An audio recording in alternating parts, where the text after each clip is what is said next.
ઉત્તરાયણમાં આપણે પતંગ ચગાવીએ, હા બરાબર છે, બધા ચગાવતા હોય છે. હવે એનો વિરોધ થાય, પતંગ ન ચગાવવી જોઈએ, આ ન થવું જોઈએ, બરાબર છે.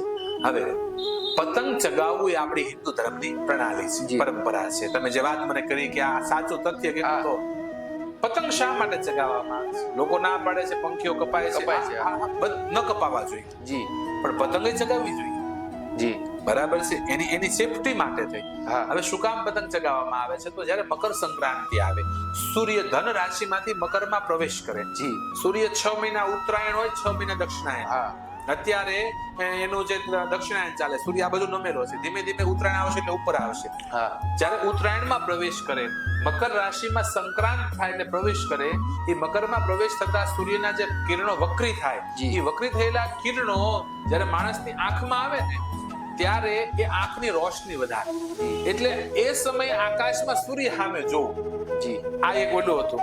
હવે લોકો એમ નામ તો જોતા નહોતા, એટલે આપણા વડીલોએ આ પતંગનું જ કર્યું કે તમે પતંગ ચગાવવા આકાશમાં તો જોવાના જ છો, બરાબર, એટલે અનાયાસ. પણ એના માટે સમય છે, એક પ્રહર પહેલો અને એક પ્રહર છેલ્લો. જી એટલે સવારે 10 વાગ્યા સુધી અને સાંજે 5 વાગ્યા પછી સૂર્ય સામે જોવું. હા પણ આપણે તો બધું વિકૃત કરી દીધું. બપોરે ડીજે બીજે લઈને ચડી જાય, ગોગલ્સ કરી પતંગ એને ચગાવે, એનો તો કોઈ મતલબ જ નથી. ગોગલ્સ પહેરીને પતંગ ચગાવો એનો કોઈ મતલબ નથી. એટલે આપણી જે કઈ પરંપરા છે, સંસ્કૃતિ, એ બહુ તર્કબદ્ધ છે